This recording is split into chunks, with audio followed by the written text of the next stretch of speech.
planning board last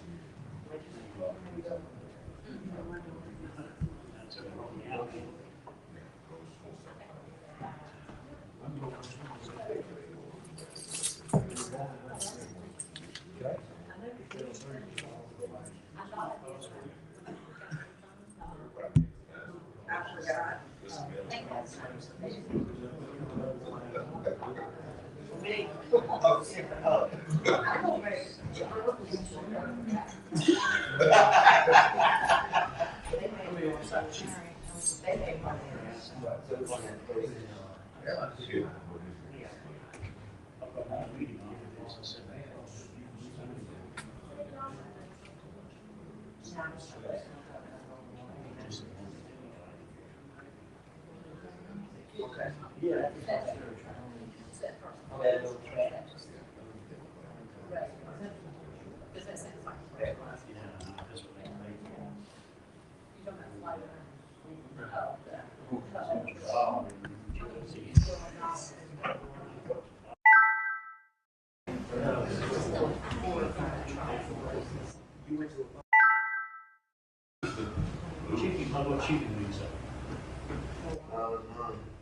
Give me anything.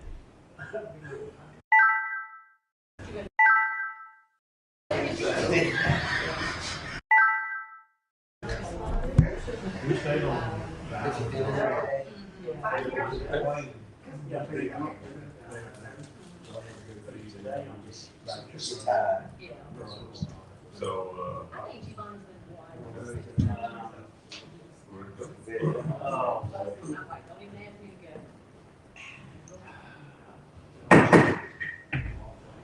good evening, everyone. We had a little technical difficulties here, both on the camera and on the password session here, so we're ready to get going. We'll move right into portion of where you guys want to do each department's do their presentation. So we're going to start with the human resources.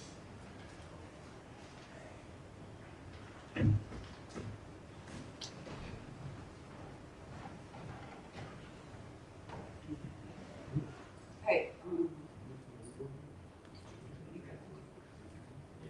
Cut it on.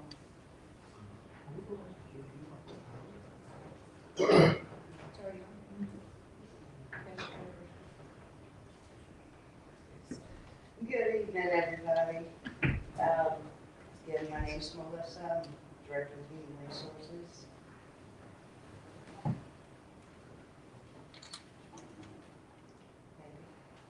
Do you have the clicker plugged in back there? And use the clicker on your computer? It's plugged in. It was working when you were over here.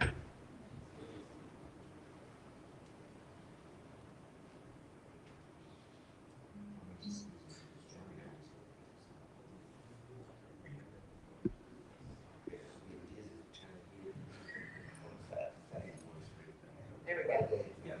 Okay, so I'm glad everyone's shaking. What I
Insurance, we're on another great year with the N-Chip. This will be our 4th year with them.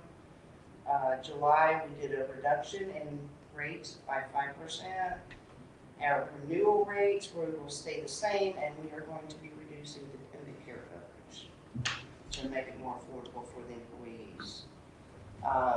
Workers' comp, we had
development, 425 homes, that's consisting of 288 apartments, 110 townhomes, and 27 single family homes. Then we have the 2 acres for Coons Farm, that's consisting of 228 townhomes. Then we have 144 acres for Pierce Sandwich, I still call it Pierce Sandwich, I think it's named something like that. That's consisting of 336 single family dwellings. And we have 9.5 acres, which is the acres that's the street apartments. And there are portion of the property that will be occupied in the next 1%. And that brings us for growth a total of 967 acres and 2,259 homes. And that does not factor in the remaining acreage from Oxford Park, Landers Road, and Glendale Village,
took place a year ago, moving forward.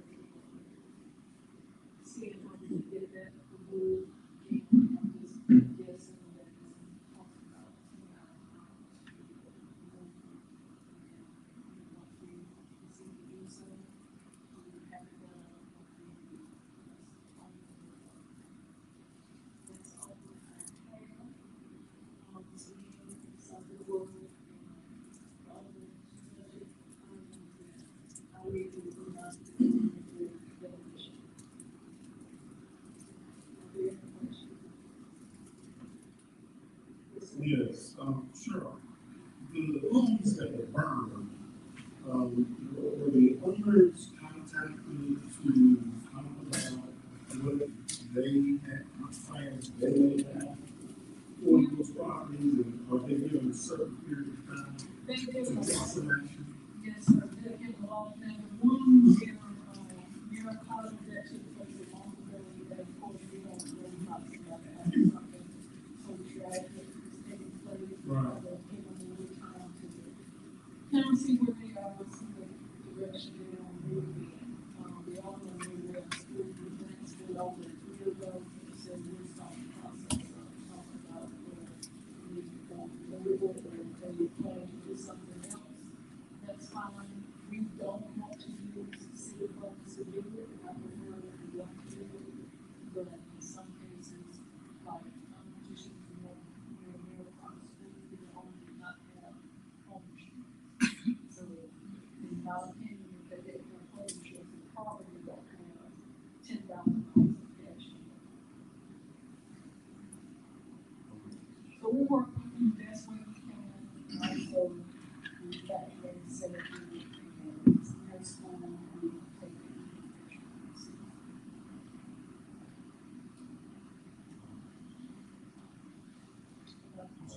So, buildings, Yes, sir, they,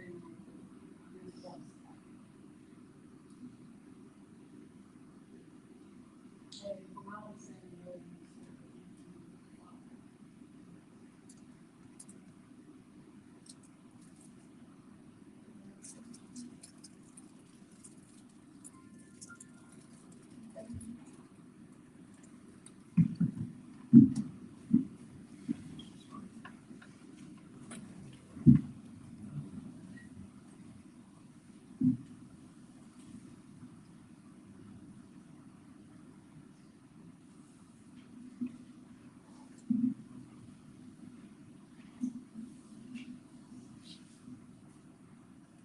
Hello, good afternoon. I'm Ann Melody, I'm a finance director. And I have been here 2 months. And it has been fast and furious. So that's the most of what I have done for the last 2 months as an orange officer. So, let's see. So what we have accomplished this year is policies, a fund balance policy, an investment policy, and a revised water and sewer ordinance that was just adopted. And in process, we changed the $125 area of balance for our customers. Last month, and then we cut off 7 accounts. However, this upcoming month, we will see what it looks like. And some of the things that we have going on in our department is we're establishing lockbox for payments to go to Truist Bank. That will speed up the process of receiving checks and processing payments for our customers, especially those that pay using online banking. Because right now, with online banking, you pay your bills in your bank online. That check may not get to us for 10 to 15 minutes. Right, so we're trying to institute lockbox, and that will speed up that process tremendously. We're working with Title Technologies, which is our accounting software package, to interface with ShareNet, which is Nova and our work orders. one to, provide an invoice for other department heads to use to, bill for their services, and make it easier to come to finance to track that invoices with that money. Automated metering to go in, go through and process water and sewer training. That we, have implemented this past year. We're going to update our fixed assets and fiber to bring that back up to, current. And then, for the next, year, we want to train our staff. So I'm asking for a nice, increase in our training budget. We're going to cross-train, our staff that do our duties, and I'd like to see our staff into doing collections, class at school government, customer service class, and some capital financing class at local government, in the city, in Capitol. We have a college conference, and we'll have automated reading, training also. For the next 5 to 10 years, just more of pay in line, which is automated year interfacing, and reviewing all of our policies, like we review our procurement policies, discounts payable and purchase ordering, and come up with an internal control document, and just review our standard operating procedures. And that's probably more than I can accomplish. Anyone have any questions about any of these things? Yes. First, thank you for the 10 months. Last year has been, really busy. But in reference to the lock boxes, for the building, you said, I guess, is it the delay? Is it something where the two systems can communicate? What is it, what's causing it, like the 2 to 3, delay? It's just the banking, it's the way the banking system works, when you're paying your bill from your bank to our bank. It actually doesn't come to our bank.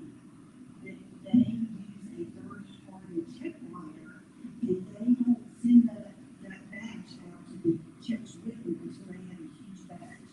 So they hold that money, even though it's come out of your bank. It hasn't been written or mailed to us. So it is literally 10 to 15 days usually before that kind of payment. Yeah. So this is really right now, the solutions and recommendations. Right, a slot box situation, which is where you will change where the payment is mailed, provided a customer mails their payment, they will mail it to the PO box. So what And the bank, will gather all of those payments and make a list, provide us that data, and they will post that money immediately. Yes.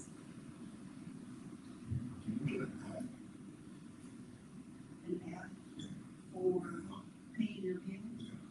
Hopefully in the future. I'll see. I mean, maybe the automated movement will be less. Now, is this system, is it, does this happen because of a checking system and not a billing system? No. We had this problem in Southport where I worked previously also. I mean, it's just a problem with banks. And, yeah, it's the whole problem. It doesn't have an impact with citizens, right? When the person comes in, this is only way of paying by check. If they're only paying by check and mailing them. Okay. If they're paying with the check personal at the counter, No, it doesn't matter. okay. Now, being that it's taking this long for it to kick into our bank, we do get a notification that the bill was paid, right? So then they don't interfere with the customer. No, it's not for check.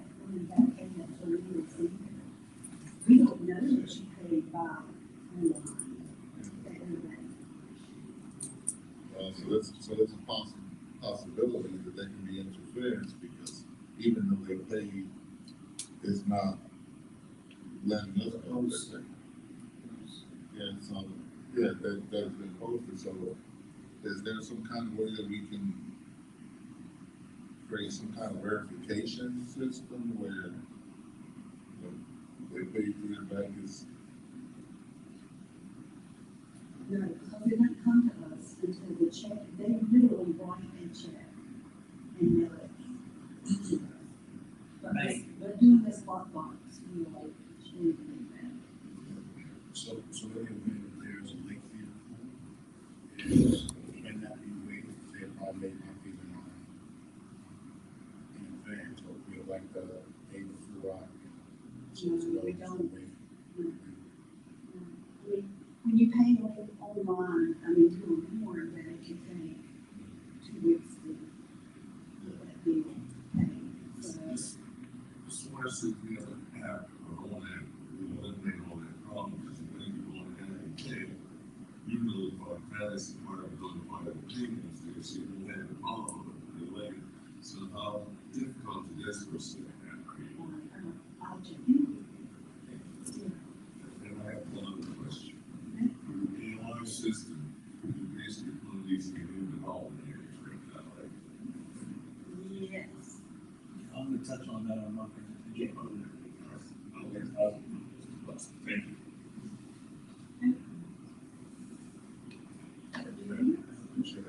Thank you.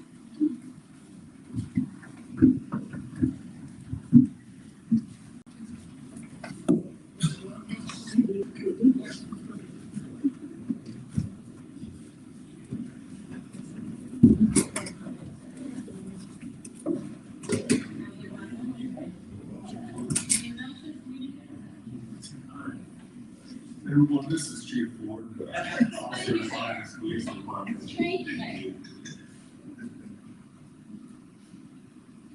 Computer's freezing. Smart enough, actually.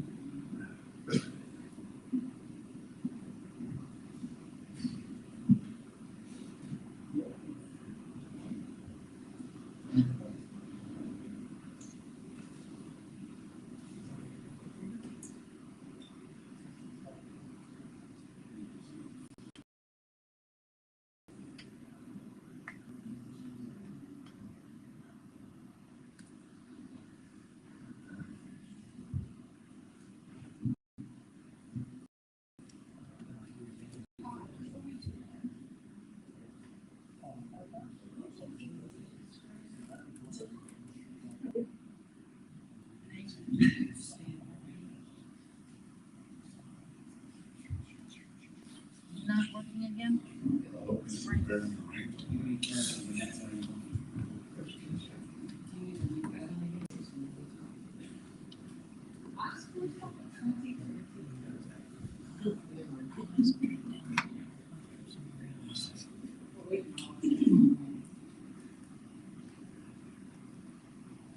Here we go.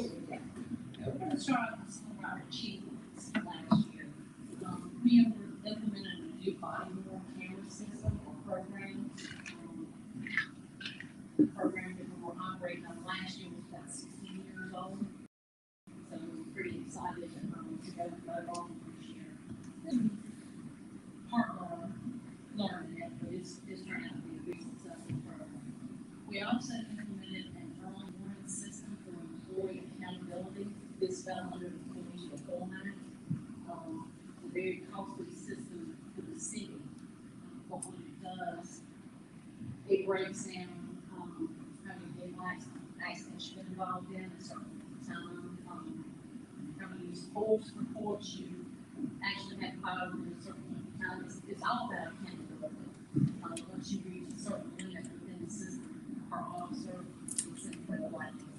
This officer is doing something possible. Education. As Melissa said, we were short. This time last year, we were 14 officers better. We were fortunate enough to hire 7 last year. But even with our shortages last year, we accumulated 3,792 total training hours for the police department. These training hours resulted in do some pre-general instructors from San Carolina. I believe it was three officers graduated from law enforcement management school, a drone operator, and two advanced law enforcement certifications and one intermediate law enforcement certifications, and they are issued by the government of the state. So very, very proud of those officers. Also, as you know, last May we had an incident and also was shot. We reached out to the local law enforcement assistance program, and they sent a crisis recovery team to the police department multiple times. When we met with them, we had breakout sessions, and once they felt it was where we should be after such a traumatic event, they described OPD officers as resilient, determined, and a well-trained organization, and that was.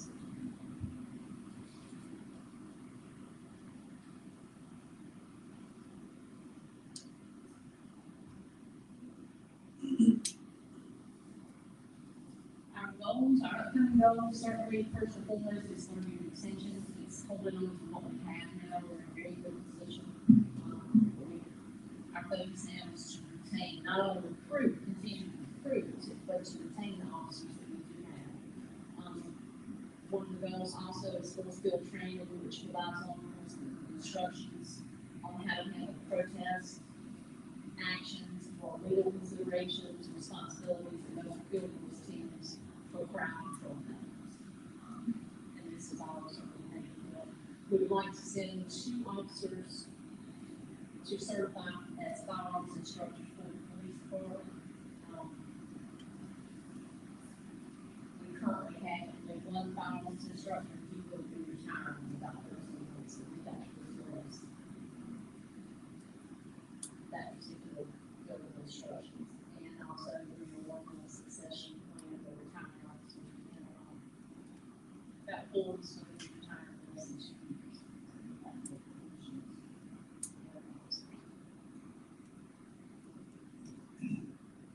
And you're fine. 5-year plan is 5-year plan is not only to have in-court, well, we currently have body cameras, but we would also like to implement body in-court cameras in all of our patrol vehicles, because the in-court cameras are very vital and very important because they pick up what a body camera wants. We're in situations that it covers a wider landscape view of what's going on, and if we're in a situation where we drop the camera off our uniform, we may get audio from it, but you're not going to get that total picture that you can get with an in-court camera. License plate readers. We currently are about to plug through a field test 6 license plate readers that we strategically placed throughout the city. And I'll give you an example of that. Last night we had 2 drivers shoot.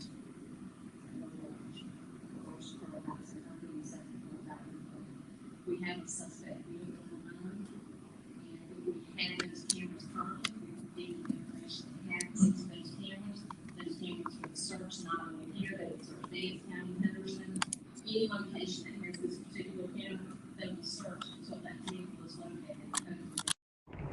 Usually you're going to pull a tag number and be able to identify.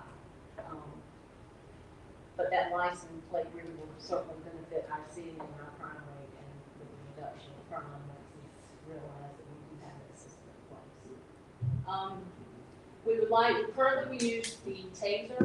We would like to move to what is referred to as the BolaWrap. The current taser that we use is the 2-prong taser, which actually enters the skin. And you are going to bleed when it comes out. But the BolaWrap is more, think about, I hate to use this term, but lasso a cow or pig. That's really what it is. It shoots prongs and it lassos around the body. It's not invasive at all. BolaWraps are a little more expensive than the taser, but it's a safer method. It's safer for the person. Also, we are interested in a dual-purpose canine. Not Our K-9 that we just lost, he was a drug dog, but we would like to have one that's dual purpose that can do article search for people possibly that are, we seem to be taking more reports of missing people, over the last few months, but a dual purpose camera.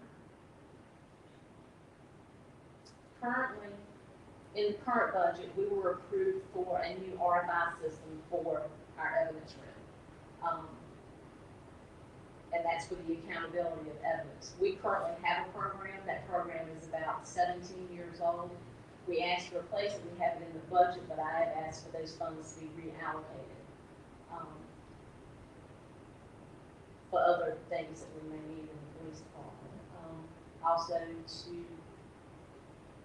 I've asked for patrol rifles through a 5-year plan, and that is to rotate out some of the older issued weapons that we have. Our current sidearm is 13 years old and is recommended to be replaced every 7 years. And of course, public safety facility for the police and the fire department.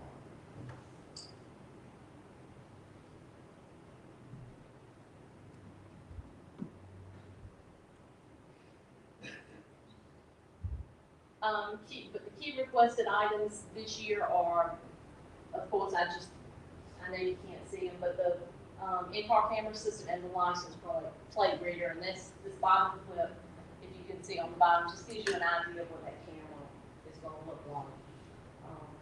And of course, in-car camera system you can see up here.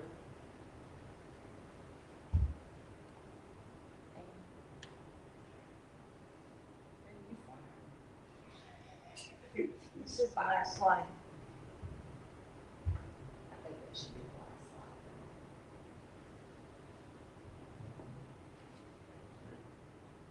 slide. There were only 5 slides. Yeah, it was very short, yes ma'am. Is that what you got? That's the last slide. Any questions?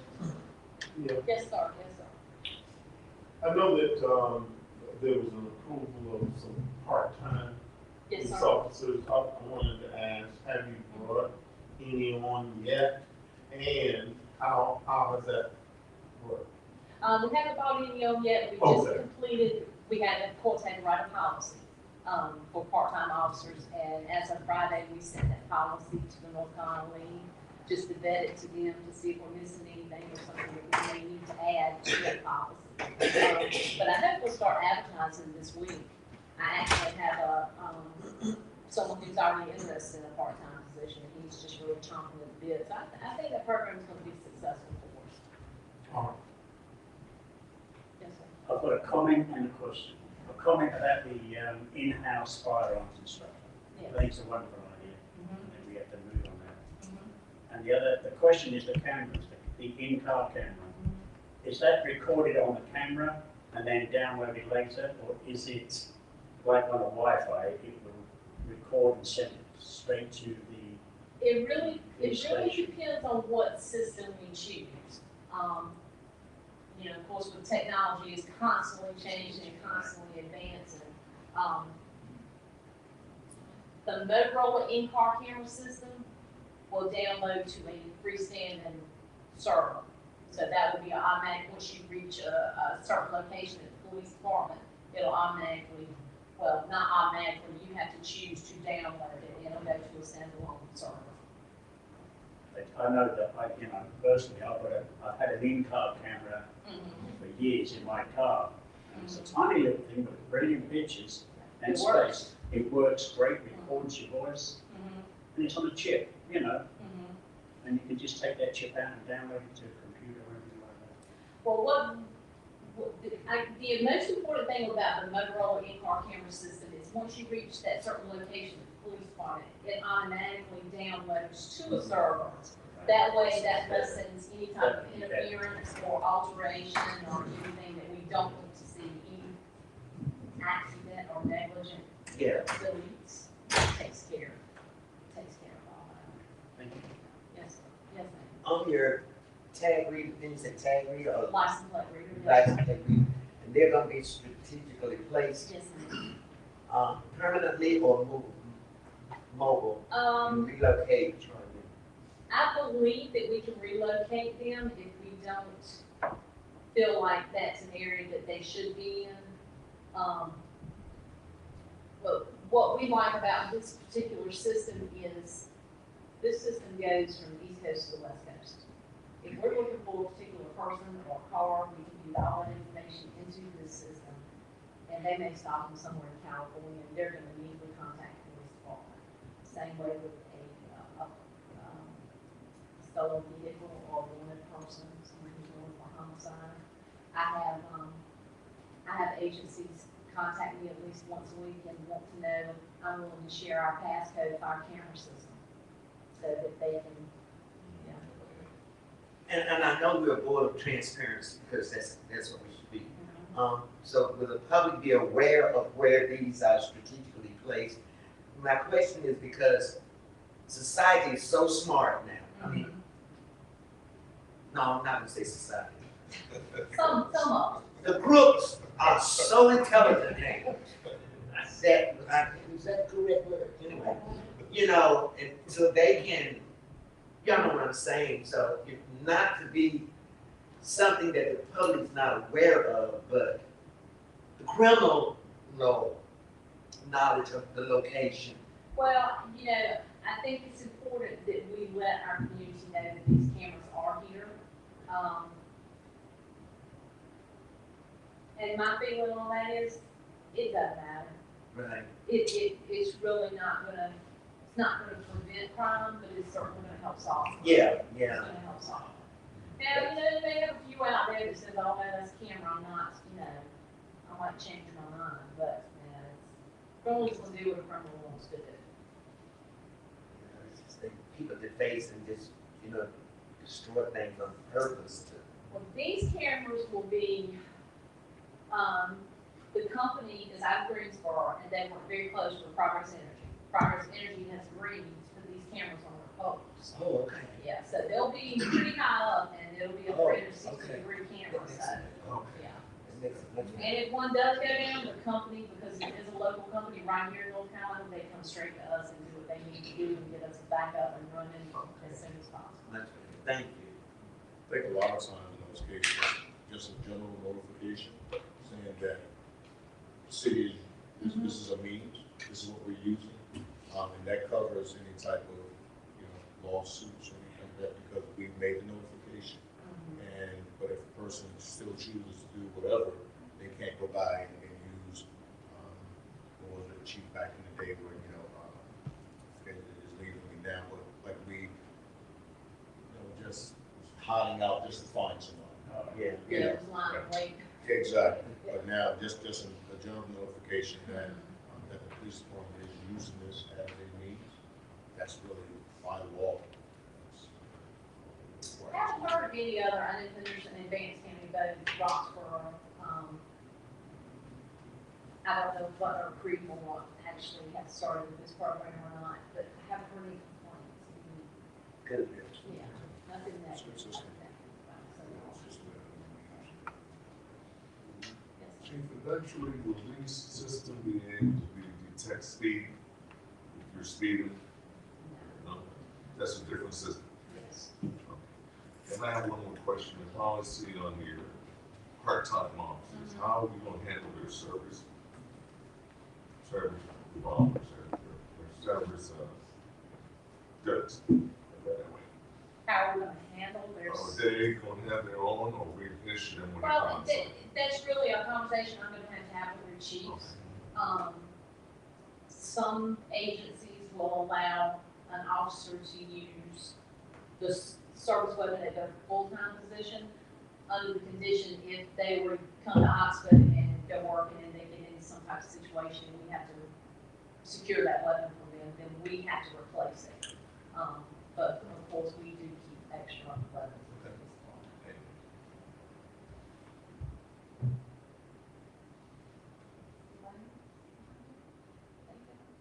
Thank Thank you very much, Chief Ford.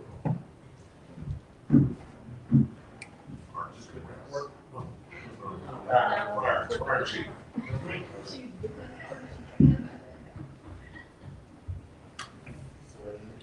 Just repeat My name is Dave Cox, I'm the fire chief, in case you didn't know, been here for a while. If you don't mind, maybe you can, it's not good. Achievements, so y'all were gracious enough to award us with 3 additional firefighters, last year, and we have hired those positions, they are employed, and they have actually transitioned from probationary to, actual full service, so they can drive all the trucks and handle all the equipment. So we've done that pretty quickly to get them on board. We are a limited number, it's 5 during any given day. 2 of those are admin. We're all firefighters, don't get me wrong, but 2 are listed admin and 3 are firefighters. So that 4th one there, really done a good job of making sure our service delivery kind of goes up and not goes down. So we do all combination fire departments, we do have volunteers, and volunteerism is going down with fire services like it is for everything else. So having that additional staff does help. Moving forward, in the future, we'll ask for 3 additional more, and we'll also ask for back money and an additional inspector and public educator. Right now, it is falling on our back to make sure that inspections are done and the public education is done. The inspections part of this job has taken off. As Amy pointed out, 4,000 homes, a couple thousand acres, they're building something every day. We're reviewing plans, we are going to site visits, doing inspections, we're doing acceptance tests on sprinkler systems. That part is taking up a lot of our day. So we're going to try to transition in the future to put another 85 in just to handle the kids and the inspections. And we're going to assist with that, but right now, I'm having cross training. We'll talk about that a little bit. All right. So one of our achievements is also cross training. So like I said, we got kind of 2 divisions: administration and operations.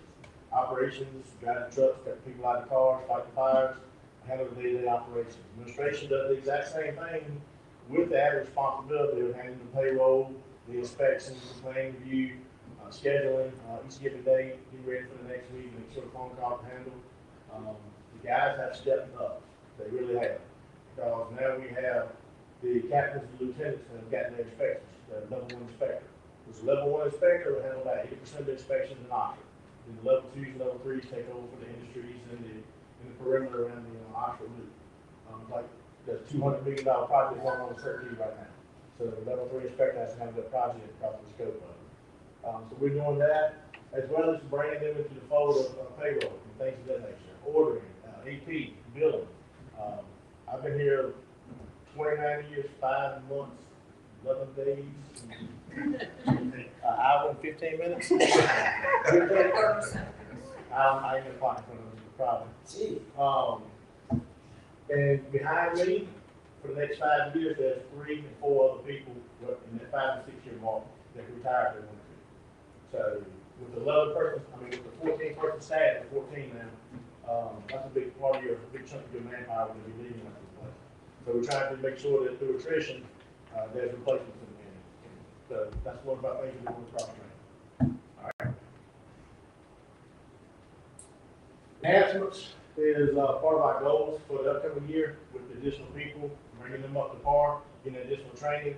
But also, like I said, we have a hazmat. We're confined space certified, we're high angle certified, we're low grade, technical rescue, fire 1 and 2, all the inspection stuff. We have state and federal fire investigators, instructors, level 2, level 1 instructors. If you can name it, our fire department houses somebody that handles those certifications, all those certifications. So we want to enhance those.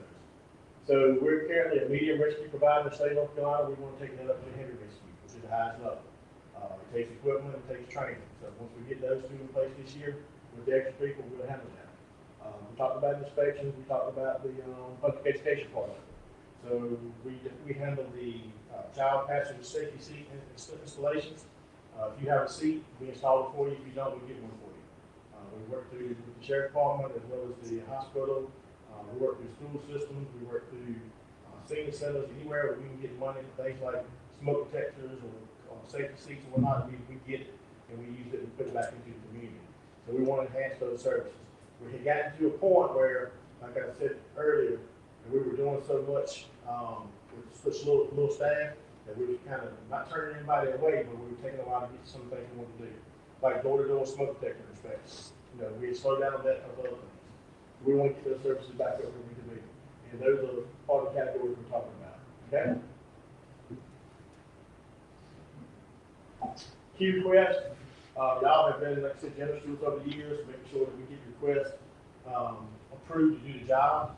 And part of our enhancements is we're transitioning from line tools, hydraulic tools with actually 100-foot limited hoses on them, to electric. Battery power technology is so good right now, we can have an electric tool for 350,000 pounds of spreading force, 320,000 pounds of cutting force. So instead of stretching out a hose off the rescue truck with 10,000 PSI hose for line pressure, we've got a battery operated tool that can do the same job, but it's portable. Now, battery has its limitations, so we always have lines backup. When we go into an industry to do machine rescue, we go down the hill because the car went off 85 or not. That's when these battery tools come in handy. Over the last 3 years, we have bought some tools each year.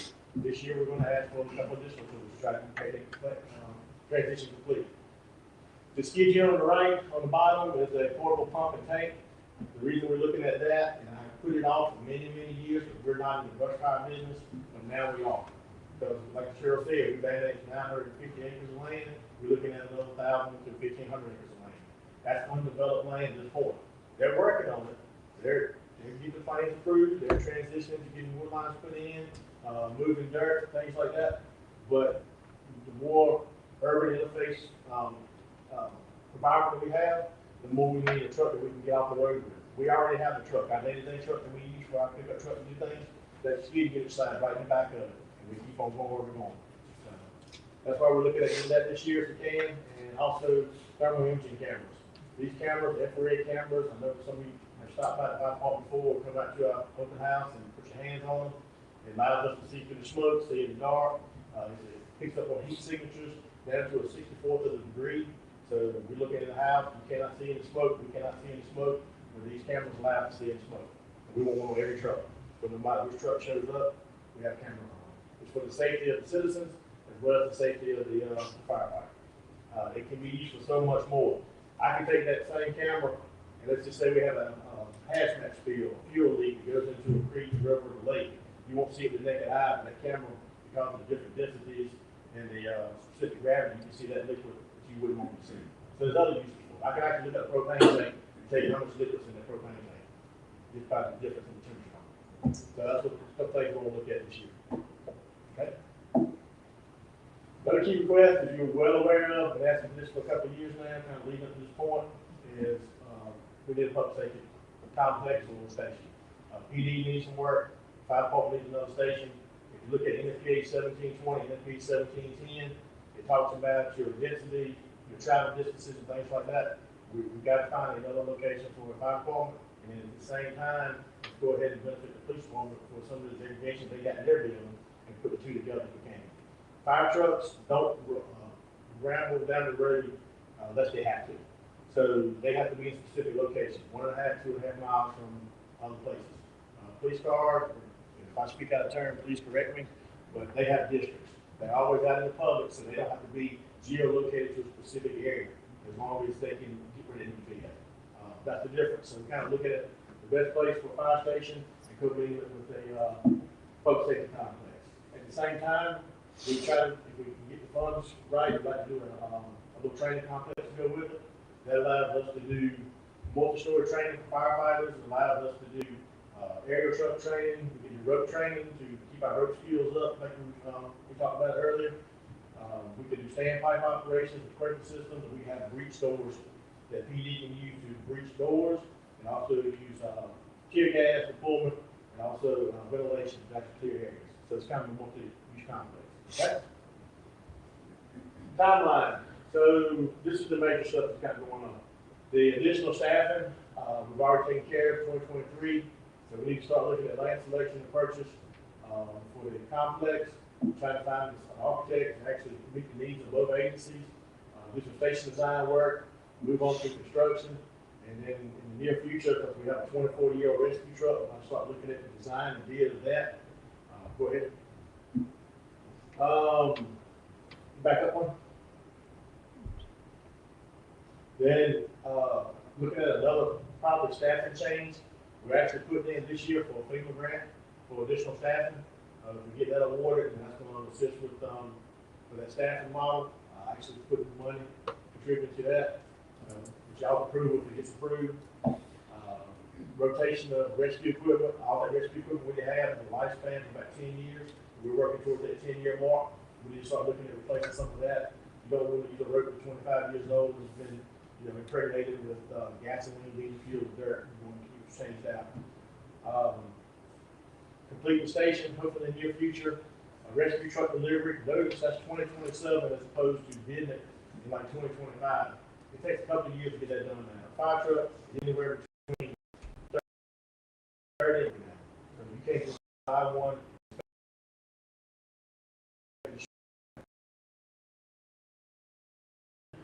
We start looking at staffing and actually filled up. Call for an additional station. We on the east side now. So we keep an eye on it. This timeline is a location because it gets modified every year. As things change, progression is a little faster, a little slower, then this timeline changes. It's a working document. We can move it back and forth. So, any questions? There's a lot to take in, but there's a lot that needs to be done. I know the side is simple. The side is simple when I talk about it.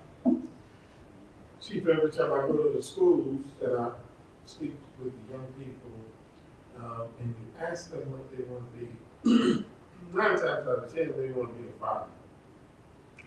And it just doesn't match with the recruiting success that the fire department is having. What do you think has to happen? I mean, we do recruiting, for example, at the community colleges and other places to promote, because with all the development we got going on, we don't need more fire. So, our classes, we're not the Raleigh, the Durham, Chapel Hills, Greensboro. We don't have a training academy that we stick people in, pay them to be there, and in 11 months they come back and they're ready to go. Because we don't have a position to offer them anyway if they need it. And we have to take them as we need them. But what we do is we host classes in-house. I teach for Vance Graham Community College throughout the state. So I go out, and while I'm teaching, I'm promoting. Not just for I may not have a vote. So, I saw a job opening yesterday in, say, Vance County. So let them know that these jobs are out there. That way, if they get out of class, complete these certifications, and if they look at somewhere to go, they go. If not, I'm a volunteer firefighter. Volunteers feel like it's 73% of the firefighters, in the nation.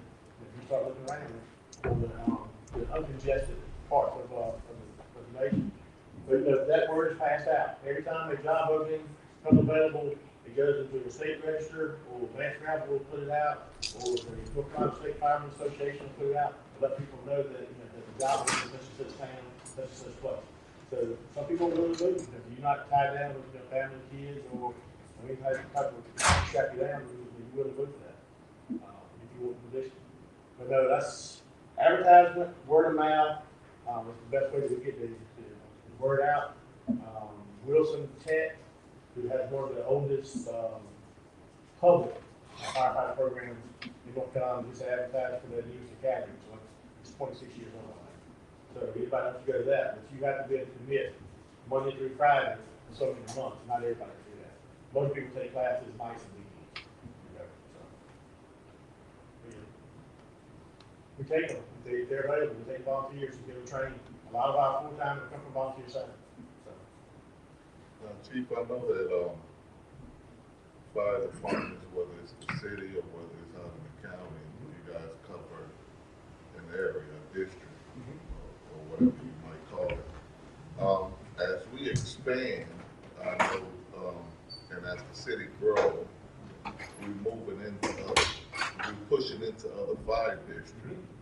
Now, those fire departments, those volunteer fire departments that once covered that area, does that fire department dissolve, or is it a possibility of recruiting them in? No, we have encroached on acreage, but not in the whole district. So what it is when you go through the annexation process, and we're sure we'll talk about it, part of that land loss, that fire department, is part of the annexation process, about notification of debt, things like that. That's the whole process that goes through them.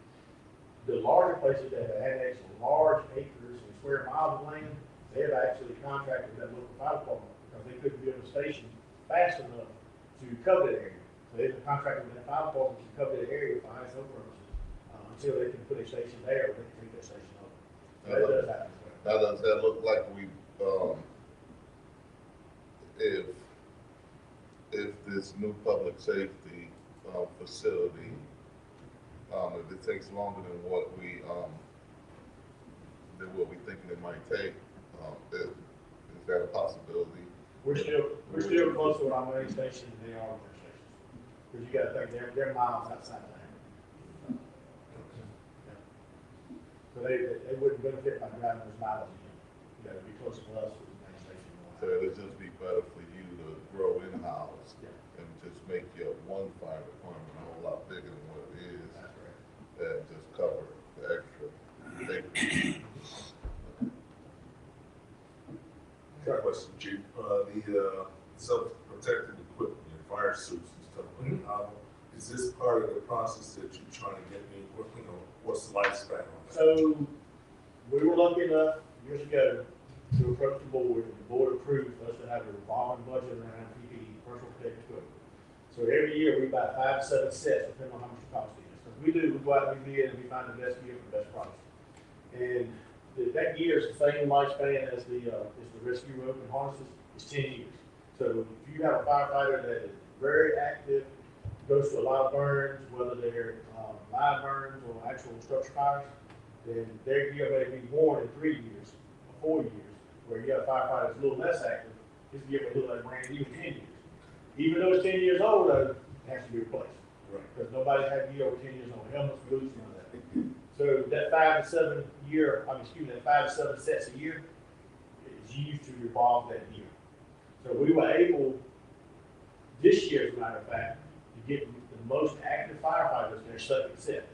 Even though they're in the 10-year time limit, it may be 8 years, but now they have a dry set, so we have those busy winter nights, they get wet, they can drop it off at the station, as part of the cost of the protection stuff, the cancer stuff. They can drop it off at the station, be washed, and then use that spare set, which is still in a good lifetime, to, for the rest of the night or the next day, until the new set gets washed and put back in service. So, yeah, that replacement schedule really worked out. So, just my knowledge, is shelf life on these things are from the time they're manufactured or from the time? Manufacturing date. Okay. That's why it's hard to get here, because people used to leave on the shelf, and then by the time you got it, maybe a year or two old, and now you can get it and you pay for it at the same time. That way, maybe it's a month old, instead of being a year old. Thank you. Anything else? Thank you. Thank you very much, Rajiv.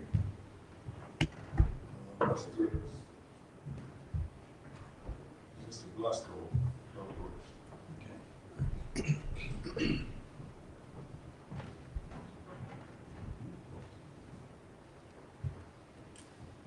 evening, everyone. Good evening. We'll touch a little bit on what Melanie had talked about, our AMI meter installation. We are using Zener USA meters. They've been building meters for over 100 years, and they are manufactured in California. They meet the Buy American standards, and we recently purchased about 900 meters. I think 74 are going in the meadows. All the other ones will go in current homes. And as Melanie said, we're working with Tyler Technologies to integrate all the software. It's going to make everything easy for billing. Basically, it's going to email them everyone's account, how much they owe. Say it grows a lot of work, say it's not going to have a lot of work, and we don't have reading it. They are, like I said, they're the largest automated meter manufacturer in the world. And we're hoping to start installing probably mid-May, with full implementation throughout the city in 2 to 3 years, depending on how many we purchase. And right now, we're just waiting on the endpoints. We've actually got the 900 meters in stock. Our fax emails everything out. We're just waiting on that to get here. Okay. Our federal lead and copper rolls, we spoke about this last year, is due prior to October 16th, 2024. We contracted with 120 Water. I meet with this probably every 2 weeks, get an update on this. We use multiple methods to verify the type of lines in the ground. The Granville County tax records, any home built after 1988 will not have lead or galvanized pipes, so we don't have to go look at those. And And we have physically field verified close to 1,000 meters so far. My staff has been extremely busy going out of buildings. And the manager and I spoke about sending out a mailing. Want to get people, if it's on the water bill or whatever you guys decide, how much to actually go out and field verify this. That way my staff doesn't have to go out. And it is accepted by the federal government as verification. And the government's goal is to remove all the lead and galvanized lines from America for safe drinking water. Okay. Next one is our art sculpture trail. I've been working with Sabrina to have an online form that collects all the information needed for the submittal, insurance, payment, appraisal. Right now, people send everything in, they get accepted, and then it's like herding cats, trying to get everything back together, get them, I need the nuns, I need this, I need that. It's nearly impossible to get all that stuff, but they're so happy they just get accepted. So we're gonna have one form, when you fill that form out, everything will be on there, and it will be done. That way we can send the payments out, try to make this more streamlined. Right now, we've got 10 locations in the downtown area, we're probably extend about 2 more. And we plan on sending out a call to artists in April for a June or July selection, and we're going to install in August, just in time for hot sauce, and everything new every year for hot sauce. Working with Tri-State Sculptures, City of Oxford website, and then there's a newly formed Oxford Arts. We're going to work with them, trying to focus on Cramer County artists. Past few years, we're trying to keep it just the North Carolina artists. This year, we really want to focus on the local artists, get people involved. Just expand on that. And then next, we have the American Disabilities Act. Once again, we talked about this, I think, about a year ago. It's a document designed to ensure public entities adhere to accessibility standards. I'm not going to read this word for word, but we started this process. You go on to the next meeting in February, asking for citizen input, and then precision infrastructure. They're going to start in April, and they're going to visit city buildings, parks. They're going to walk every sidewalk, review all the city policies, programs, and services that we offer, just for handicapped people. It's probably going to take about 3 months. It will be a pretty exhaustive process. And then once we're complete, we will do a presentation to the board, and let you be able to find out. And this will allow us to allocate funds to fix these areas, whether it's a bathroom or sidewalk, or whatever the issue may be. Then the next one is downtown beautification. We are planting 14 trees downtown. It's a mix of hornbeams, Alcoa, and French tree on Hillsborough, Williamsboro, Main Streets. We're going to start in about a week, and we should be done a week after that. We're also installing underground power on Williamsboro Street on the Orpheum side, and we're going to have uplights. Currently, we have those lines that hang down, really don't look good. We're going to do everything with an uplight, get rid of probably the next 8 or 10. One of the things we talked about having lights and changes, different hot sauce. We can light it up red or St. Patrick's Day, we can do green or whatever you got going. We're also going to install lights across Bank Street from the hub to the radio station, kind of the brewery lights. We'll install those from downtown a little more lighting, so that works in that area. And then we're also going to meet with Duke, I believe, Thursday, and get a bunch of street lights replaced. And then we're working on a planning plan with the DOEC for the roundabout, the median, from the post office, from the Fort Ball House. We actually met today, went over that. Mr. Manager has seen that, so we're just waiting on the plan to get here for that. And then on next year's budget, add 3 new employees in the landscaping department so we can take over maintenance of the Elmwood Cemetery, one at Cheatham Cemetery, and other areas within the city limits need more attention. We need to get 2 new mowers and a truck and a trailer. As you know, there's some areas that can definitely use some improvements. If we get some more staff, improve those areas, do some beautification. And then add equipment operator and work position in the streets department. As Ms. Clark said, we're getting about 3,000 new homes in the area. With 3,000 new homes comes 6,000 driveway inspections with the year twice. So that's a lot of additional work on us. We need some staff to help with enough. And then another, work order truck in the street department. We got a, truck from the fire department that was handed down to us years ago, and it is pretty much lived its useful life. Not that old red one, is it? Yes. Gotta get rid of that. I got a couple questions. I was hoping to hear about the station we have out by the fire chief, the fire headquarters, fire department headquarters, where the tankers come in and get ordered. We don't really have control of that.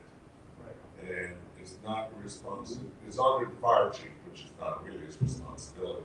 And we had talked about getting a system designed where whoever comes to get water from our station, from the city, will have basically like ATM, punch it in, punch a code. That way we can see how much water they bill right away, it's financing on the bill. Right now, we're not doing that. There's water being taken all over the city from water sources, and we're not controlling it. Where do we stand with that? I think we talked about it a year ago, or even recently. Yes, I got a price for that, I think it was about $80,000, that's it, Mr. Taylor. Okay. So it's almost cost prohibitive, but it's a lot of money now, we make $80,000 more. So it's something that you already submitted that we Yes. get a chance to sign on that. Yes, sir. And the other thing, downtown roundabout, and you just mentioned plants and all that stuff down there. Yes. We gonna start that, we need to get caught up on that, because downtown is really behind it, and it is, so Right. I would like to see that we get caught up where we need to be, Right. and then we can implement these changes and move along with it. Not bring something else in and we still behind where we need to be. Right, and traditionally, most people plan for the summer, mid-April, April 14th, like tax days, when most people go by, and we're gonna hit that deadline. Okay. And we're gonna work with Fox can to help plan everything, see who's gonna water, we've got a pretty elaborate plan, email to. And there'll be plans, future plans to get irrigation, so we don't have to bring the body in just to water plants on weekends or. Everything we're planning is gonna be very drought resistant. So we will have to water, but not as much as. What I'm saying is we do know a lot of infrastructure work and maybe as we plan and move ahead, we should work with the engineer and see how we can get all these stations where we come in and physically water every day, even on weekends. We should have irrigation system like clockwork. We save on the salaries, we put them out there to get somebody coming. Now, in front of the median is in front of the post office. We got trees planted for there, right? Not trees and bushes, they'll only get 32 to 36 inches tall. Okay, so there's gonna be some shrubs. Yes. And you estimate that that'll be in sometime later on this month? Yeah, there should be 2 to 3 weeks. Okay, the reason I'm asking is because we're having incidents where people, there's nothing there right now, so there's nothing to deter them from not stepping over that. And a lot of them are elder citizens, and they've fallen over and bust their knee. Is it possible that maybe we can put like a couple posts with maybe like that fluorescent netting that you might put around, like when you got a hole in the road or something, to just kind of deter people where they can't cross there? We can, yeah. Yeah, because that's become an issue. I think we've had maybe, I don't know, two reports of people crossing over there. So some kind of post with but the fluorescent netting, and I'm talking about the plastic netting. Yes. Something that just kind of stopped them from crossing that. All right, thank you. Yeah, there've been a couple of incidents of people injuring themselves tripping over that. And mainly, I think, well, to say, it's on a Sunday, the church is open, the church is very busy, people have to park opposite, elderly people have to park opposite. And to say going up one side to get to the crossing or the other side, they dip across the middle. And they trip and they fall. I don't know the solution. The idea is to have plants in there, ideally a nice little walkway halfway down might work. I don't know if that's possible. Main Street is DOT road, DOT. That's right, yeah, it's the DOT, absolutely. There's a crossing on both ends, so. I know the answer, but I said I would ask the question, so I'm asking that question. So DOT will, let they want anything where people can cross. Okay. We can go to them again and we can. We looked at the option of putting a mid-block crossing, and it was decided we did not want one, and that was actually a decision by the city at the time. That's right. It's not a long block to put one mid-block, that's another pedestrian. You look for pedestrians more frequently at intersections than in the middle of the block. So we already have a mid-block one up by Strong Arm Bakery, and they decided one mid-block crossing, and that on Main Street was sufficient. We agreed with that. That was years ago. We agreed on that. But people being people, the nature that they still want to use the. If we put it in, they'd say, why did we do it? Yeah, there you go. Yeah, that's right. And So the best thing is just block it. I have a question. Will anything grow in that medium? Yes. Because I know y'all have planted some stuff in there before, and now it looks like a desert. So I'm just wondering, will stuff grow? Yes, I voted for a lot of topsoil, so it's gonna grow one way or another. Okay, because I was gonna say, can we put artificial stuff in there? So it'll look like something? But I just thought maybe y'all couldn't grow anything, because y'all spent a lot of time watering this thing. There were flowers in there, and A lot of truck tracks in there too. Lots of vehicles are driven through there. oh, Yeah, a lot of shrubs don't need. There's some shrubs that don't need a lot of water. They tend to grow in harsh conditions. So I take it that you're looking into those kind of shrubs. Yes. Thank you. The shrubs gonna be planted, spread out, or are they gonna be, or they eventually put together, or is it planted wall? Yeah. Is there any, like you said, people driving through there? I mean, I'm just thinking, I know for sure, the Bush is great for 5 years, and it's not really good, someone's gonna drive through. Is there any, I don't know how you do this, a way to make a barrier where a car couldn't go over it, or is it just like any other tree or thing like this? We already got the curb, so.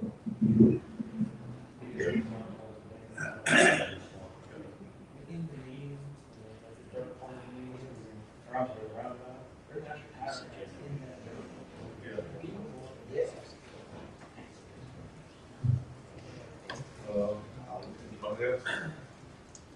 Thank you, Earl. Thanks, I appreciate it, sir. Parks and Rec. Dan. Yep.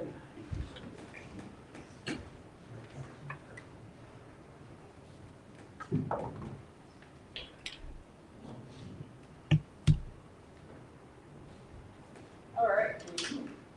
Yeah, they. All right, I'm gonna go through a few highlights real quick from this current fiscal year. Some of these things are still on track to get finished prior to June 30th. So not all of them have been completed, but we are moving along with them. For 2023, which was designated as Year of the Trail, the city Parks and Rec Department, we did 5 events. Those were the only 5 events recorded for the county, for Granville County. The goal of this was for every county in North Carolina to have a trail event. And we had to log those events on the state website. And so the 5 events that were held in Granville County were through our department. So we were proud of that. The Granville Street Park renovation, the playground equipment has been installed, the cameras have been installed, the basketball court installation is scheduled for late April. That and the driveway down at Hicks are both waiting. It's a weather-dependent project.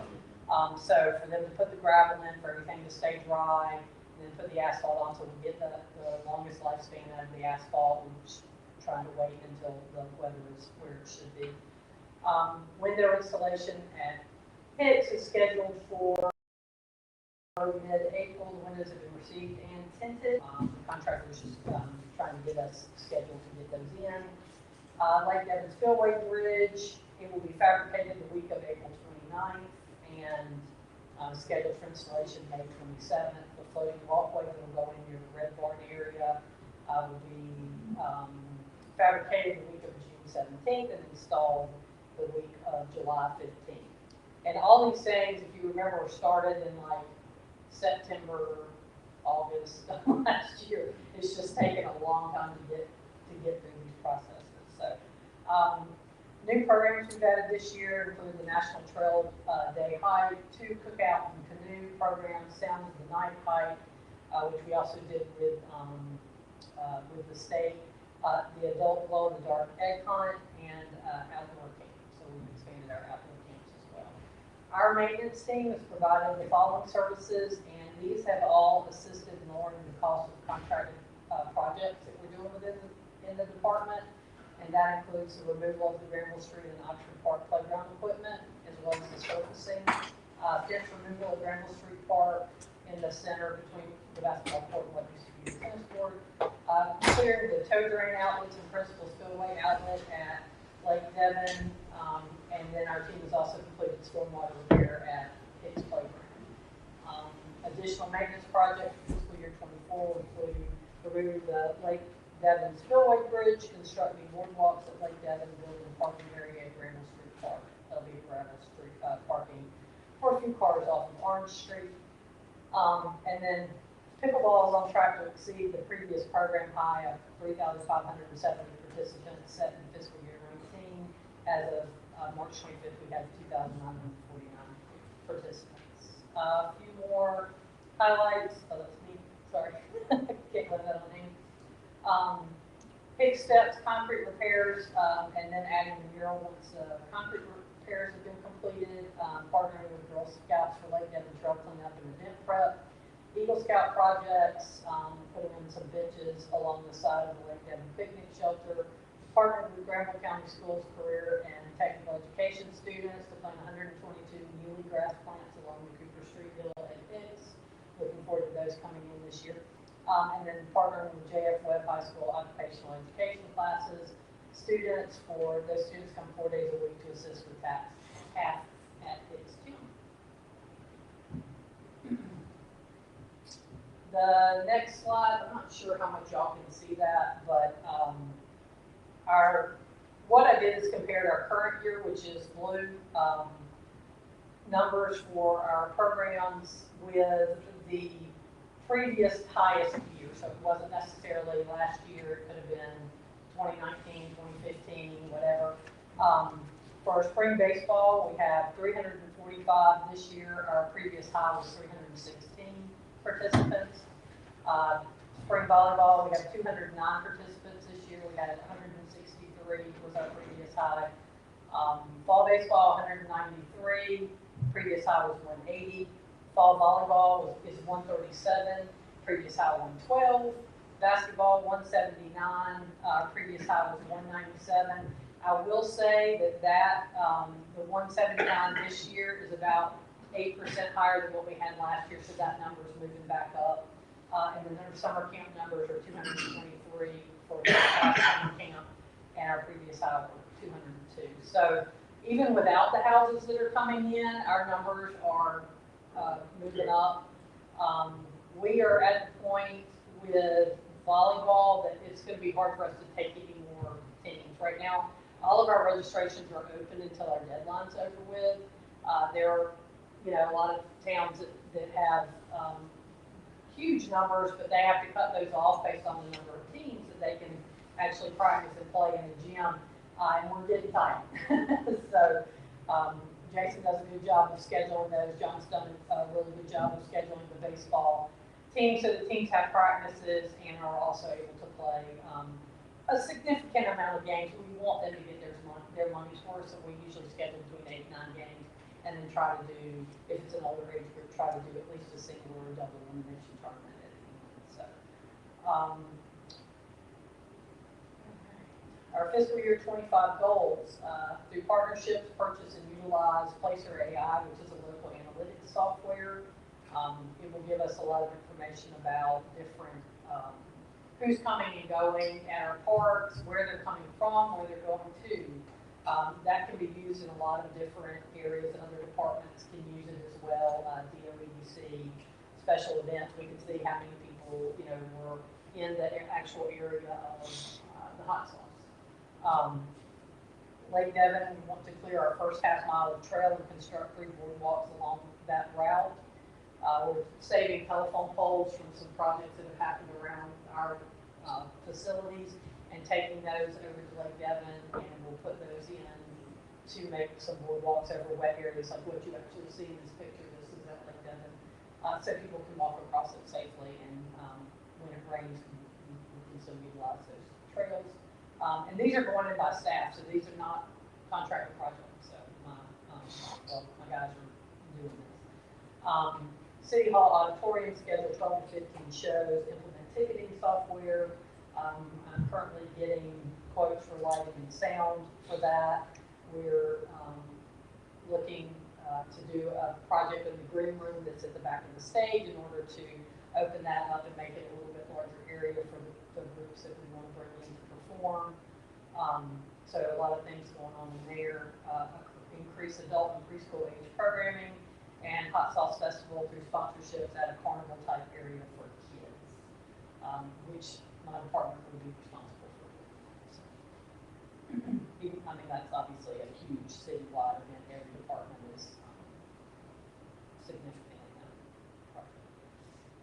5-year goals: implement Hicks Complex Master Plan that includes phasing projects, splash pads, tennis court, pickleball court reconstruction, parks maintenance building. Right now, as far as space that we own, Oxford Park, there's an area there that we can do something like that. We don't have our own space other than a small area here at Hicks and a couple of outbuildings at Oxford Park, so having a larger space. We use space at Public Works. We just kind of put our equipment in the areas that we have.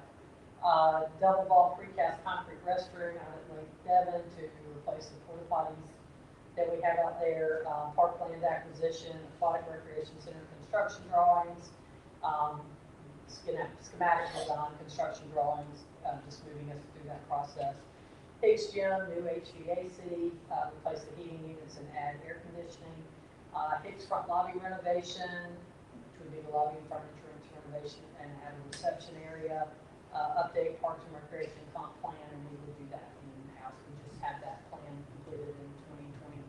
Several of you were part of that, and so we like to update that, the strategic plan part of it, the goals and objectives as we go through those, and we'll just update those in-house. Key budget requests: an aluminum mooring dock and gangway. That is actually turned into the Granville County Recreation Grant Project, and so that would be a match for that project. That's a $25,000 grant application for that project. A reel mower to replace the 2015 unit that we purchased, we purchased it in 2019. It was a 2015 used mower. We're starting to have a lot of hydraulic issues with it, and those get quite costly. Hicks basketball court resurfacing, RAV4 or similar departmental vehicle. We have a 2011 van now, so we would like to replace that. What I would like to do with that van is turn it into a mobile recreation vehicle where we could get a nice wrap on it, put some shelves and things in it so that we can keep different programming pieces and go to different areas to actually have whatever it is. If we're putting out cornhole or kickball game, you can go to the housing authority, or you can roll up to a park or something like that and have equipment and just do kind of an impromptu, programming. Chevy 2500 to replace our 2002 Chevy. That's the largest vehicle we have. We only have the one. It's the only vehicle that will pull a trailer for our tractor and some of our larger equipment. Placer AI location analytics software, we talked about that. Hicks facility repairs. We have both brick and roof repairs that need to be done there. The windows are going to help tremendously at stopping the leaks, but there's still some areas that need to be fixed where the flat roof is, and some areas on the brick where we've got some moisture coming through, and that needs to be repointed and perhaps fixed. And then I just kind of put in here that as of right now, I have no proposed fee schedule changes. I know we haven't done a whole lot of revenue conversations, but and that is all. Any questions? Gina, Yes. have we got any idea how much the HVAC costs for Hicks Gym? Yeah, I'm actually working on a, because we're gonna have to do a little bit of engineering for that. Because there's no AC in there right now in the gym portion, and because the building was built in the 40s, you can't sit a heavy unit up on that roof. So it's not just calling a company out there to get them to put in HVAC. And we're replacing everything. There's about 4 units under each bleacher. So there's, I think, about 8 units underneath the bleachers. There's no actual ductwork under there. So whatever it's, the air intake, it's intaking between the edge of the bleacher and all the nasty, junky stuff that's underneath there. So I actually had a call with the guy today, and he said he's supposed to be getting me a price pretty soon. So I know a lot of people that do the pickleball, for instance, you know, that elderly like me. And I mean, it gets very hot in there sometimes. yeah, and we they can't play in there a lot during the summer because of our summer camp that's going on. So they actually play outside, which we just this past weekend lined our 2 outdoor tennis courts with pickleball lines, so that they're able to go out there and play. I've got straps for the nets; they can pull the net down to 2 inches if they need to make a regulation. So we're trying to do things like that that are a little bit inexpensive in order to give them a place to play, especially when we're in summer camp and they can't go in there. But there is air conditioning in the office end, or I would have been whining about that a long time ago, and in the meeting room. So there's AC on both ends of the building, just not in the gym stuff. So. Yes, sir. Is there anything in the future replacing this? Is there anything that would put something new there? I think, well, with the Hicks master plan, as we move forward, just trying to determine what we want to use this space for. I think if we're going to build a recreation center, aquatic center, that sort of thing, we're going to have that space that would have gyms in it. It's hard for a recreation person to get rid of a gym when you've got a gym, and that space has good bones, and there's a lot of things that could be done there. So I would hope not, but if y'all want to build something new, I'm ready. No, I'm just asking, 1940, structure problems, eventually will start happening. And the things like the structural things, we actually, the board and the city manager at the time gave me the opportunity to fix a couple of structural issues we had in there. The roof piece, it just wasn't constructed to have a big heavy HVAC. Right. Yeah, and so that's the kind of issue that we're running into. But just trying to make it useful. We've got 4 or 5 offices in an area that used to be a concession stand in one office. As our department grows, hopefully we'll have more space so that we can spread out. We don't all need to be in the same space. It just makes sense now because this is our main facility. So getting a reception area so we have a little bit more control of people coming and going, but you want a conditioned space, so there's that piece. And fixing the brick and a couple more leaks, that sort of thing, HVAC. So there's definitely a list of things, but I feel like it's hard to have a building like that and look at building something brand new and putting all the money you have to into it. I think like the HVAC at Public Works building needs to be replaced. And so those are things we would be running into anyway. Right. So I would like to keep it for a little while. let's put air conditioning for the old guys. Yes, yes. What are you gonna be? Thank you. Yes, sir. Thank you. Thank you very much. Mario Wilson. Hello,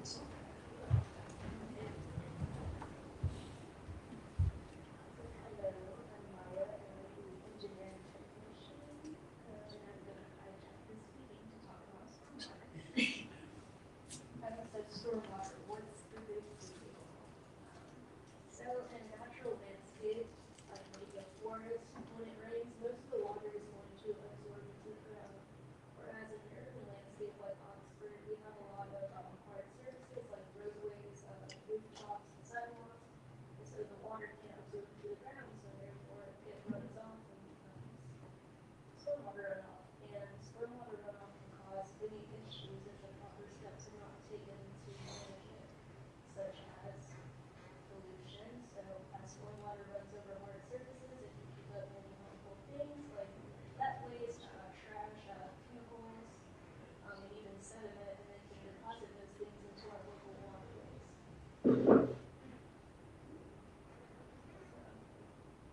Another issue is flooding. We're having an increase in intensity and frequency of storm events, which can sometimes overwhelm our stormwater infrastructure, which leads to flooding.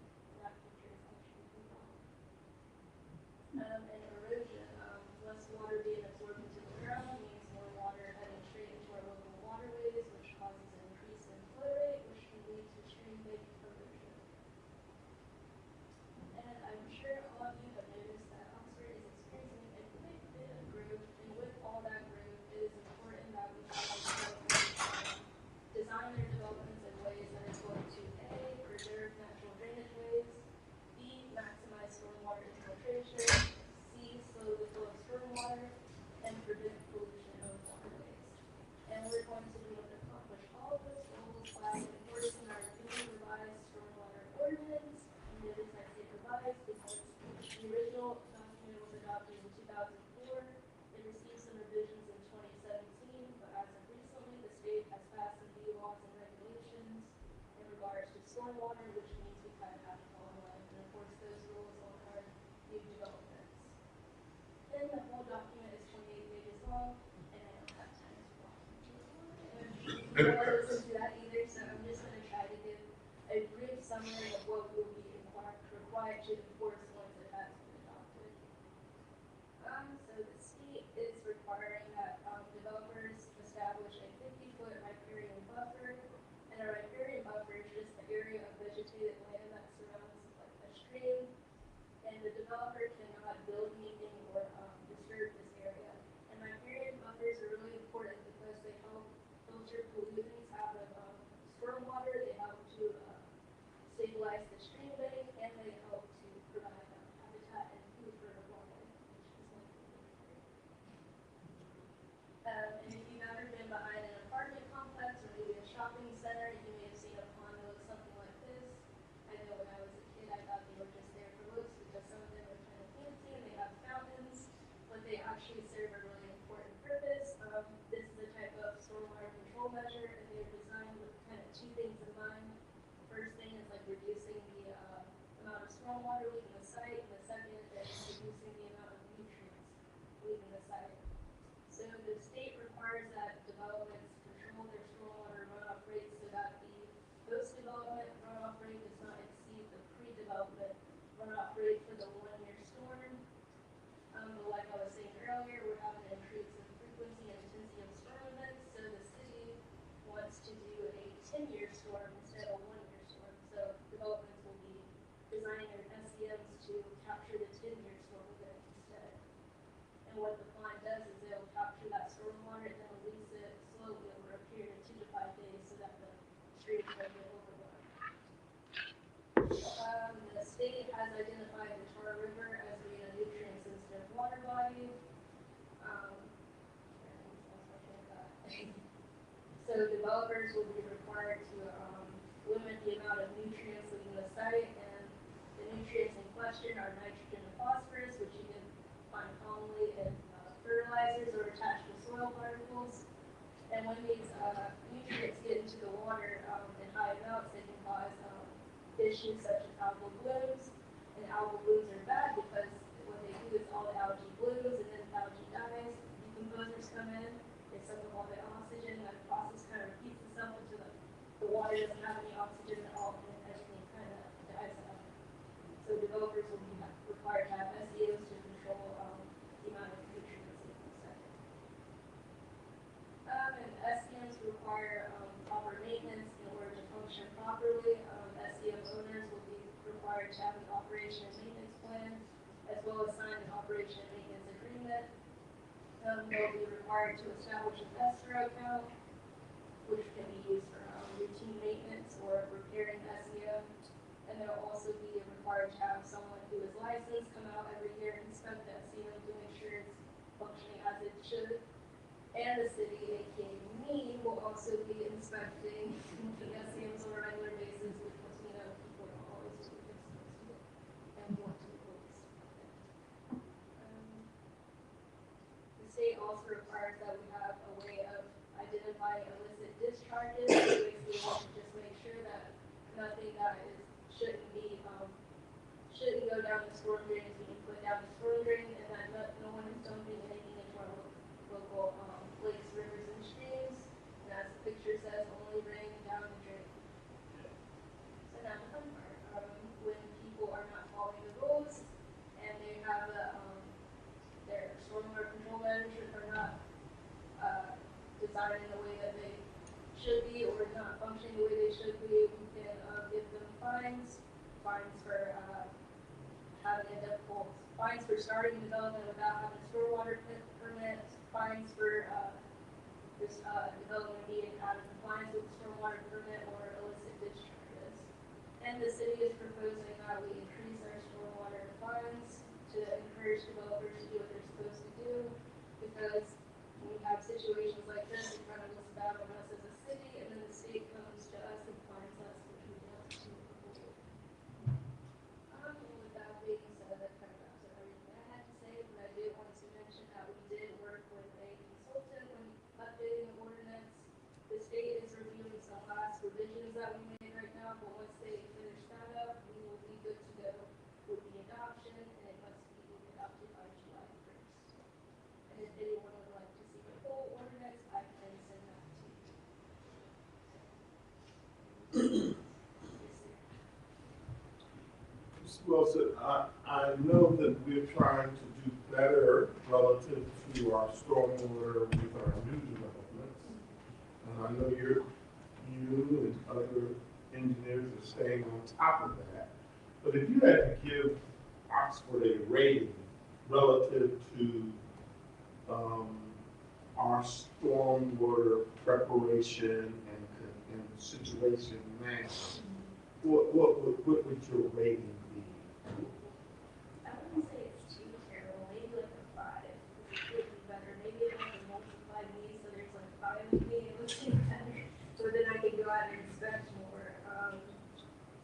Yeah, we definitely have some developments right now that are kind of out of compliance, but like I was saying with the fines, when I go out and inspect, I'll usually give them a letter, tell them what they're out of compliance for, but there's no like bite behind it. There's nothing that's going to make them get into compliance.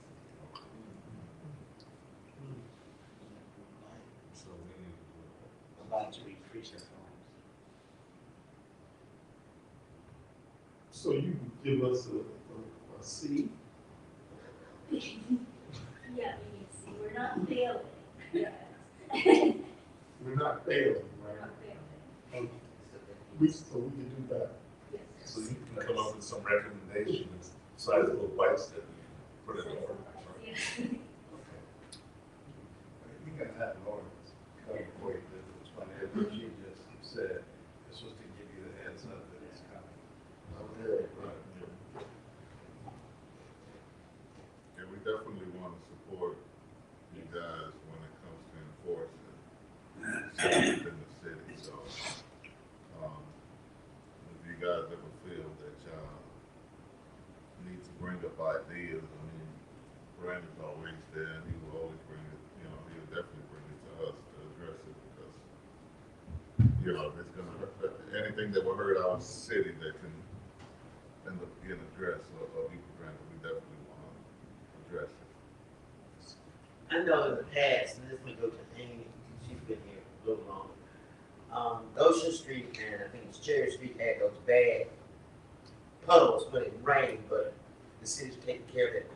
Where are we now as far as areas now that would cause your alarm to go off if we had severe rain? I know everything now seems to be talking about future with the new development and the growth, but being that John, senior citizen, we're concerned about what's already here. You know, the developments that are, the areas that are already here that could, we could still end up with the possibility of a Goshen Street again. So I just want to correct just slightly, it was Goshen and Austin Port. Where Yeah, we did yeah, the that improvement, area, yeah. because there's another improvement at Cherry and Goshen that we do have plans for that we have not completed at this time. So there were two different projects there on Goshen. Maya has actually been involved in doing a stormwater master plan for half of the city. We've got the other half funded. We have not completed it yet. And that is identifying areas that we will, recommend for improvements. We actually did submit for a construction grant, and DWI just didn't fund any construction from the fall round, but that was going to be for the Meadowbrook subdivision area. That's an area that does receive a fair amount of flooding, and near Quail Ridge and Country Club. You probably can remember a couple more off the top of your head that, they had recommended. Sycamore and Ramble Street.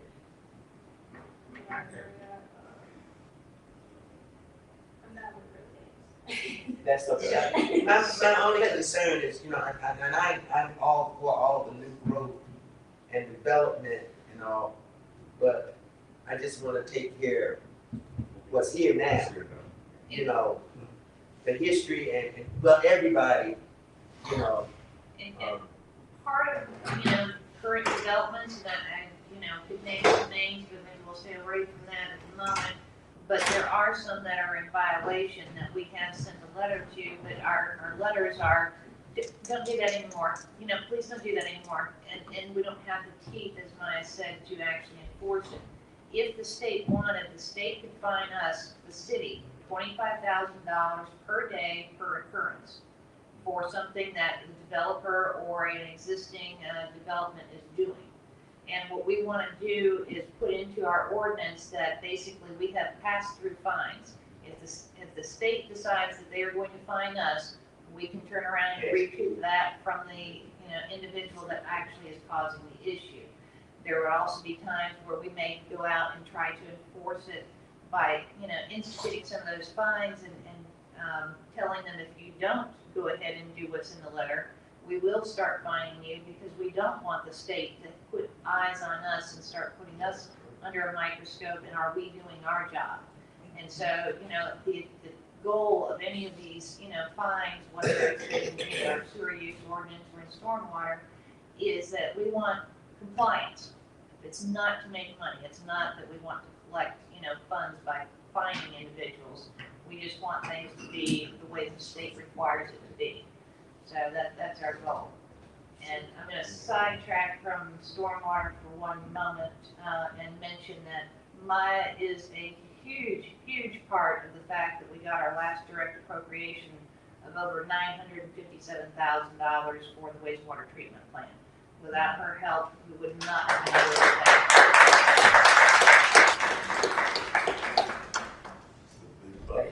Now, if somebody has concerns about stormwater drainage, they come talk to you?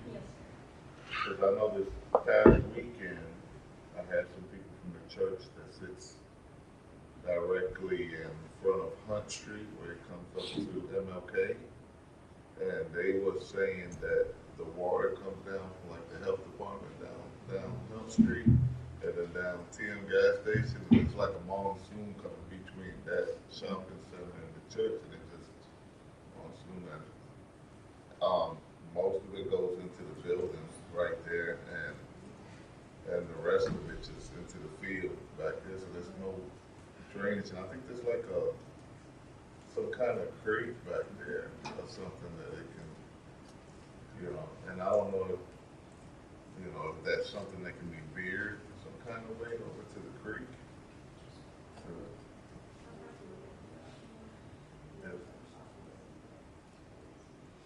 it's just something that was brought up to me since we talking storm drain, water and drain, because I guess on the corner of Hunt and MLK, there's only one storm drain there.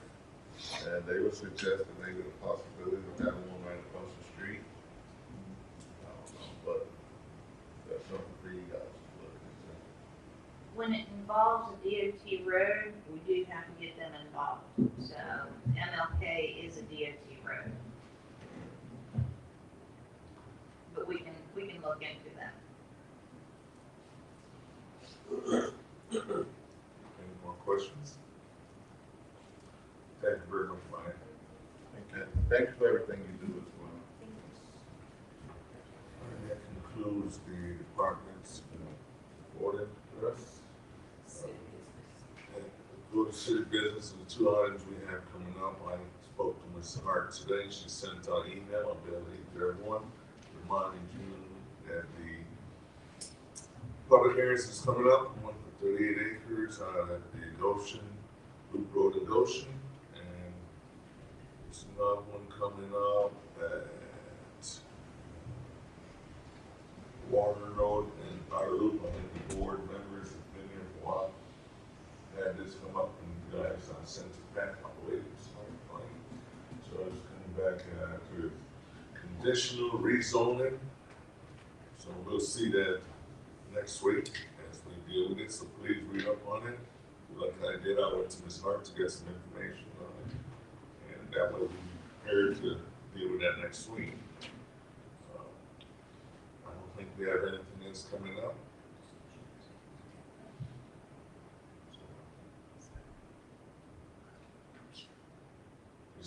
Discussion on it if you took care of that somewhere already.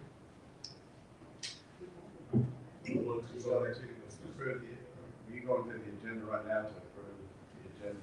Yes, sir. Okay, you need to approve the agenda. Then as far as the other item, the lead pipe requirements, Steve basically covered that in his presentation. The other nominee can call at some point as guidance on whether you want to do some type of discount on the utility bill to encourage them to participate in the survey of what they have, which will save us a lot of time. But rather than anything right now, what they need to do is just approve the agenda. So, we already talked about items in agenda. Do we want to, I need a motion on that? Motion to set the agenda. I'll second that. Second. All in favor? Aye. All opposed? Any opposed? Agenda is adopted. So what we have on line right now, we're going to go to a closed session. City manager likes to have a presentation to do, so we're going to, can I get a motion to adjourn? Make a motion, we adjourn. Second. To close session. All in favor? Aye.